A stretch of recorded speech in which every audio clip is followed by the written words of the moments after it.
The lunatic asylum. This dreaded institution was an inescapable landmark of the last 2 centuries. Victorian asylums were packed with surprising cases. Oh, no. Oh, that's terrible. So he never went back to his family. Christopher Biggins unearths a long-buried family secret. I feel sorry for him.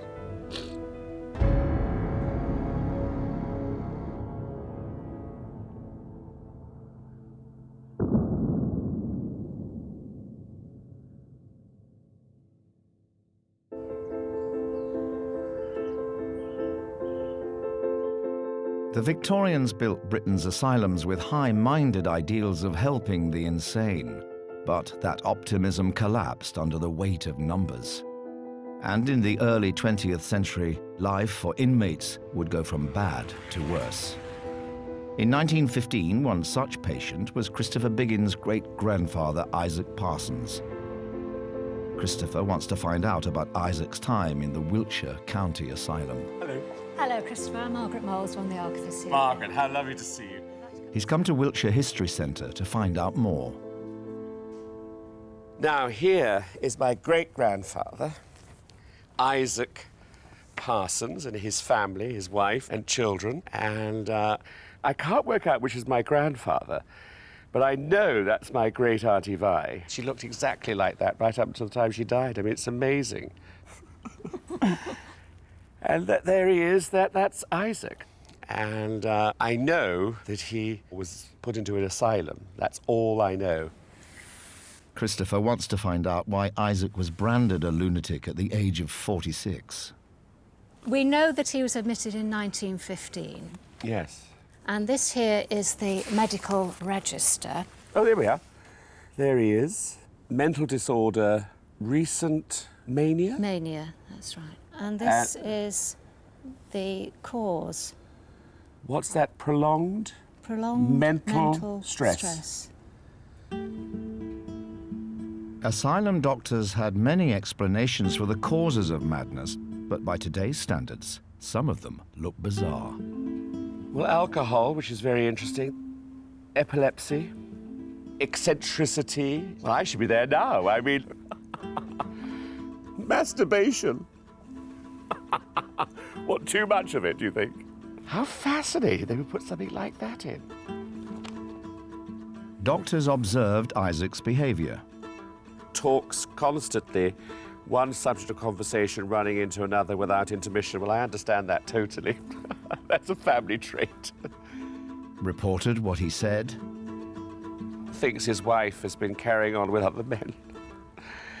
Oh dear, I wonder if she had been. Who knows? Who knows?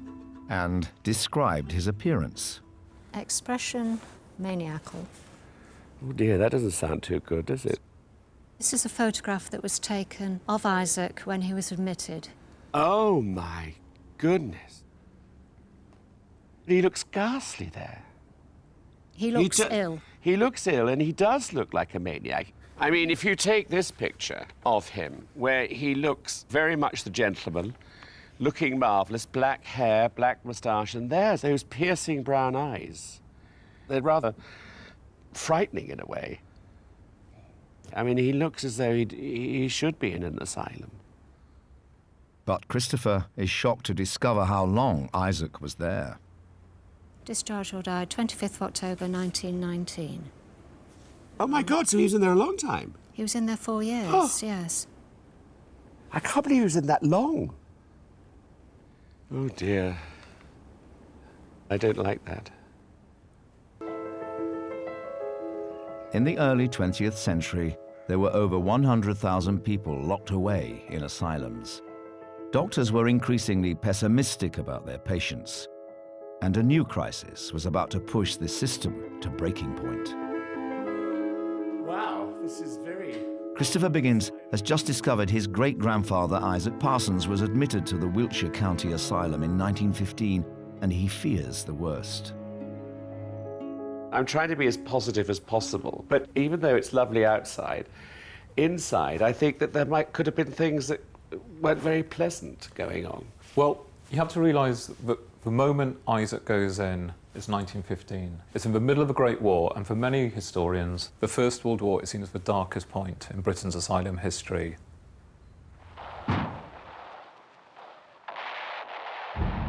Tens of thousands of traumatized soldiers return from the First World War with a new condition: shell shock.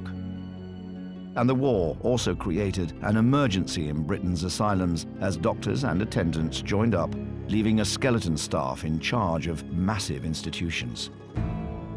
Some asylums were requisitioned, squeezing the inmates into fewer institutions. Overcrowding and disease were rife. Isaac could not have arrived at a worse time. And where would Isaac have been put, do you think?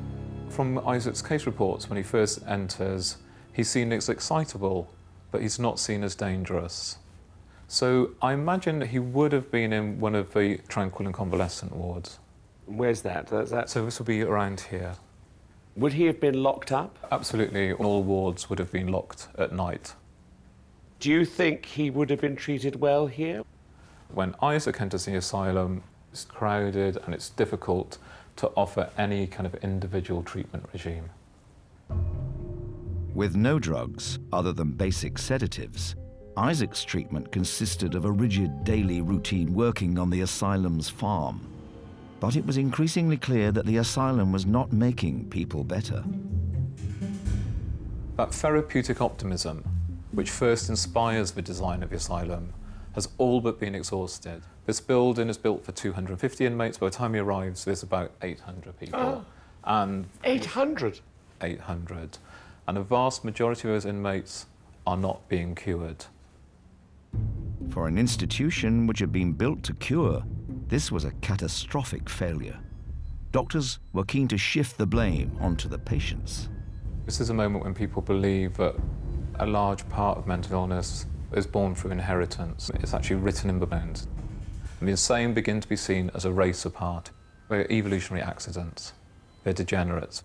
So the function of the asylum changes. It moves from being a place where people are managed back into health to a place which simply becomes a warehouse for the insane. It just sounds like the most horrible place in the world. In 21st century Britain, 1 in 4 of us will experience some kind of mental health problem. We're most likely to be treated with drugs and therapy, and very few of us will go into hospital. For those who do, the average stay is just 70 days. 100 years ago, things were very different. Nearly a fifth of asylum patients stayed for more than 10 years. He's put into the asylum and he looks like that, which I think is quite frightening. The change in him. Christopher Biggins has found out that his great-grandfather Isaac Parsons was admitted to the Wiltshire Asylum age 46 and was there for 4 years. As a matter of interest, I don't know when Isaac died. Do we know when Isaac died? Isaac dies in the asylum in October 1919. No. Yes. Are you serious? Yes, and He died in this asylum? yes, he never comes home. Oh, no. Oh, that's terrible. So he never went back to his family? I'm afraid not, no. Oh, my God, I'm quite shocked. He died in a lunatic asylum. I'm really sorry, Christopher. Horrified by this discovery, Christopher wants to know how Isaac's life ended. This is the final page of Isaac's casebook. On the 21st of July, he is very noisy, destructive, and abusive. Has to be confined to the side room. What is a side room? It's what we would refer to as something like a padded cell. A padded cell?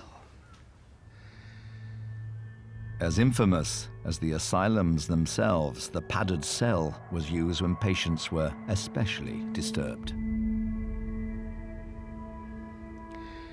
On the 27th of August, destructive, noisy, and dirty. The 20th of October, growing rapidly weaker.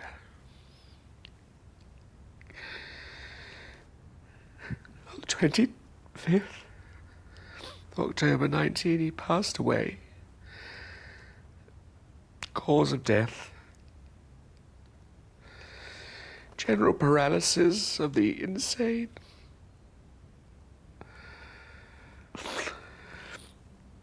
It's terrible. I feel sorry for him. Must have been horrible.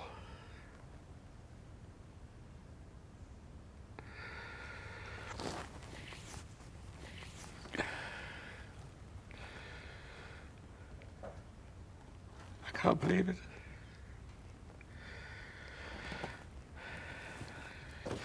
As such a young man, leaving a young family. Horrible. No wonder it was never mentioned. The horror is only deepened by the fact that this fate is shared by so many in the asylum. You know, for the vast majority, unless you get better in the first couple of years, it was a one-way ticket.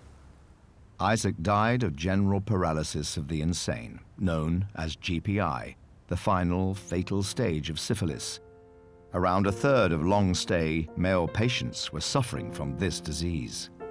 It's the final stages of syphilitic infection, which is causing like massive neurological damage. Syphilis? It is syphilis, I'm afraid. So it was a sexually transmitted disease? Outside the asylum walls, syphilis was rife, particularly amongst military men. In his youth, Isaac served with the British Army in India, and like many squaddies at the time, contracted VD. But a death from syphilis still carried a stigma. It says a lot, you know. Auntie Vi, who I was closest to, I mean, she must have been a teenager when this was happening, and so she wouldn't want to admit to this. I mean, she was a very snobby, straight-laced woman that I knew. So she would never have ever admitted that her father, A, was in an asylum, and B, passed away with general paralysis of the insane. And I don't think any judgment hangs over Isaac. No. No. Did then.